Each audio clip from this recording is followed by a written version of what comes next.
Hello friends, bright learning के YouTube channel में आपका स्वागत है। जी हाँ फ्रेंड्स, आज हम देखेंगे कि जो इनकम टैक्स का पेमेंट है, टैक्स का पेमेंट है, चाहे वो इंटरेस्ट का पेमेंट हो, चाहे वो लेट फीस का पेमेंट है, वो आप पेमेंट कैसे करेंगे और उसके बाद रिटर्न कैसे भरते हैं। तो आज जो पेमेंट का प्रोसेस है, वो पेमेंट का कंप्लीट प्रोसेस हम देखेंगे। पेमेंट का प्रोसेस देखने के लिए सबसे पहले हमने इनकम टैक्स की जो साइट दे रखी है incometax.gov.in को लॉगिन कर रखा है। और लॉगिन करने के बाद हम होम पेज पे यहाँ पे आ गए। होम पेज पे आने के बाद यहाँ पे ई पे टैक्स वाले टैब पे क्लिक करेंगे।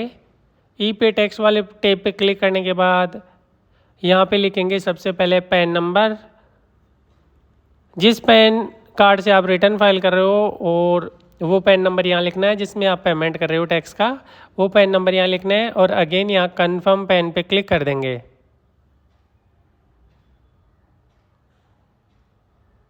पैन और कन्फर्म पैन पे क्लिक करने के बाद यहाँ पे लिखेंगे मोबाइल नंबर।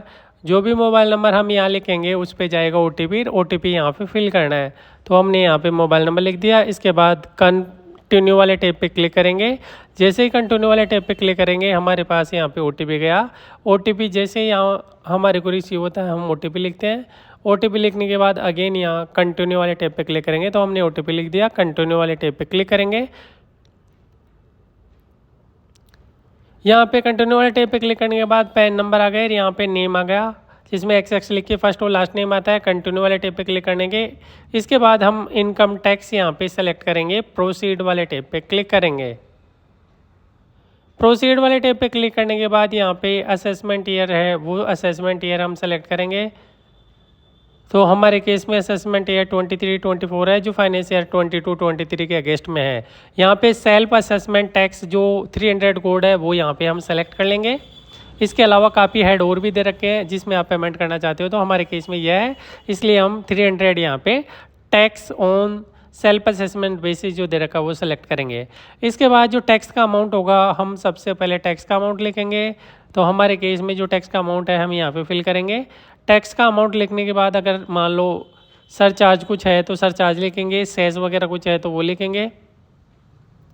नेक्स्ट यहाँ पे इंटरेस्ट, जो भी इंटरेस्ट अगर मान लो आप लेट पेमेंट कर रहे हो तो जो इंटरेस्ट यहाँ पे बनेगा वो इंटरेस्ट आपको यहाँ पे पे करना है। कोई पेनल्टी होगी तो पेनल्टी यहाँ पे फिल करना है। अदरवाइज अगर लेट फीस होगी तो वो अदर वाले ऑप्शन में आएगी, तो हमारे केस में लेट फीस भी नहीं है, इंटरेस्ट और टैक्स अमाउंट है, हम लिख के नेक्स्ट कर देंगे। इसके बाद जो बैंक है जिस माध्यम से आप पेमेंट करना चाहते हो, net banking, debit card, credit card, पे एट बैंक काउंटर, केस के रूप में RTGS या जो भी है, तो हमारे केस में यहाँ जो बैंक है हमने यहाँ सेलेक्ट कर लिया। बैंक सेलेक्ट करने के बाद यहाँ फाइनेंस ईयर, असेसमेंट ईयर और इनकम हेड वगैरह जो आ रहे हैं वो आ गए।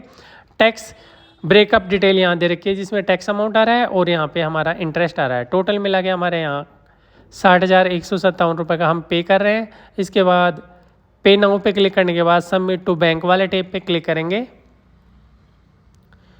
सबमिट टू बैंक वाले टैब पे क्लिक करने के बाद यहाँ पे जो साइट में कुछ प्रॉब्लम चल रही, तो अगेन हम यहाँ पे रिप्रेस कर देंगे। रिप्रेस करने के बाद यहाँ नेट बैंकिंग के जरिए हम पेमेंट करेंगे, तो नेट बैंकिंग यहाँ पे सेलेक्ट करनी है। और नेट बैंकिंग सेलेक्ट करने के बाद जो पेमेंट का प्रोसेस है वो आगे पेमेंट का प्रोसेस देखते हैं। तो वेट करते हैं, जैसे यहाँ पेमेंट कंप्लीट होता है, कंप्लीट होने के बाद जो आगे की प्रोसेस है वो देखेंगे। तो यहाँ पे जो पेमेंट का प्रोसेस है वो किया जा रहा है। पेमेंट का प्रोसेस जैसे ही कम्प्लीटली हो जाएगा, कंप्लीट होने के बाद जो नेक्स्ट प्रोसेस है जिसमें आप अपने चालान को ट्रैक कर सकते हो। मान लो आपने पेमेंट किया, पेमेंट करने के बाद आपका चालान यहाँ पे जनरेट नहीं हुआ और आपका पेमेंट हुआ या नहीं हुआ आपको ये भी डाउट है, तो पेमेंट करने के बाद आप उसको कैसे चेक करेंगे, ये पेमेंट करने के बाद हम यहाँ पे चेक करेंगे। तो वेट करते हैं पेमेंट का, जैसे यहाँ पे पेमेंट कम्प्लीटली सक्सेसफुली हो जाएगा उसके बाद वो चेक करते हैं।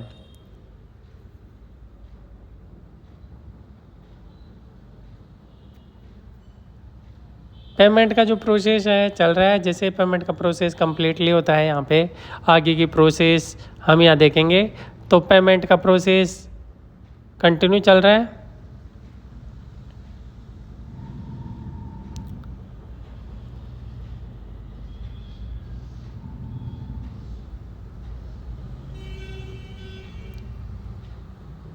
पेमेंट का प्रोसेस जैसे ही कंप्लीट होगा, नेक्स्ट स्टेप में हम आगे की प्रोसेस देखेंगे। तो पेमेंट यहाँ कर दिया गया है और पेमेंट का जो है वो आ रहा है your payment has been submitted successfully, हमारा पेमेंट सक्सेसफुली हो गया। Click here to go to टिन वाले टिप पे क्लिक करेंगे ताकि वहाँ से हम इसका चालान जनरेट कर सके। आप चाहो तो इसका प्रिंट ले सकते हैं, स्क्रीनशॉट ले सकते हैं ताकि बाद में आपको ट्रैक करने में आसानी रहे। इसके लिए आपके पास ट्रांजैक्शन आईडी नंबर होना चाहिए। अगर मान लो आप यहाँ ट्रांजैक्शन आईडी की पिक ले लेते हो, स्क्रीनशॉट ले लेते हो और बाद में चालान जनरेट नहीं होता तो आप स्टेटस कैसे चेक करेंगे वो देखेंगे। तो हमारा पेमेंट यहाँ पे सक्सेसफुली हो गया। डाउनलोड चालान पे क्लिक करके हम देखेंगे कि हमने जो पेमेंट किया है वो सक्सेसफुली सबमिट हो गया और क्या क्या डिटेल चालान के अंदर आती है, जिसमें पैन नंबर और भी काफ़ी सारी डिटेल यहाँ दे रखी है। वो डिटेल यहाँ पे हम चेक करेंगे और चेक करने के बाद आगे की प्रोसेस है वो करेंगे। तो हमारे केस में यहाँ पे जो चालान है वो दे रखा है, 2 पेज का यहाँ चालान दे रखा है जिसमें इंफॉर्मेशन दे रखी है। इसके बाद अगेन हम होम पेज पे क्लिक करेंगे। होम पेज पे क्लिक करने के बाद यहाँ पे ई पे टैक्स के जस्ट नीचे एक ऑप्शन दे रखा है जिसमें हमारे को चेक करना है कि हमारा जो पेमेंट हुआ है वो सक्सेसफुली डन हुआ कि नहीं हुआ।